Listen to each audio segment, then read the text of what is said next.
நான் தான் எஸ்கே ரக்ஷிவாசி. இப்போ மழை நல்லா பெய்யுது கொஞ்சம் நேரத்தில். இந்த மழைக்கு நம்ம வீட்டில் ஆரஞ்சு அலர்ட் இன்னைக்கு. நேற்று எல்லோ அலர்ட், ஆனால் நேற்று பெய்யவே இல்லை. இன்னைக்கு ஆரஞ்சு அலர்ட்.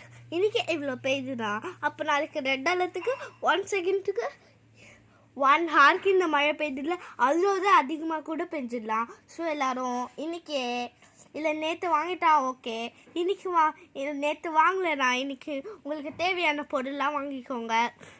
மெயின் பால் வாங்கிக்கோங்க, தண்ணிலாம் கொஞ்சோண்டு குடிங்க, எல்லாமே ரெடியாக வச்சுக்கோங்க. ரொம்ப மெயின் திங்ஸ்லாம் வச்சுக்கோங்க. நைட்டு எல்லாம் உங்களுக்கு தேவையான மெயின் திங்ஸ்லாம் உங்கள் பக்கத்துலேயே வச்சுக்கோங்க. காலையில் இருந்தால் லைட் ஃபேனில் ஆஃப் ஆகிடும். கேண்டில் வாங்கிக்கோங்க. விசிறி உங்கள்கிட்ட என்ன பேப்பரில் வீட்லேயே செஞ்சு காசு பண்ணிக்கோங்க. கேண்டில் வந்து நீங்கள் இன்னைக்கு வாங்கிக்கோங்க, நேற்று வாங்காதவங்க எல்லாம் கொஞ்சம் ரெடியாக இருந்துங்க. பாய் காஸ் விஷ் யூ ஆல்.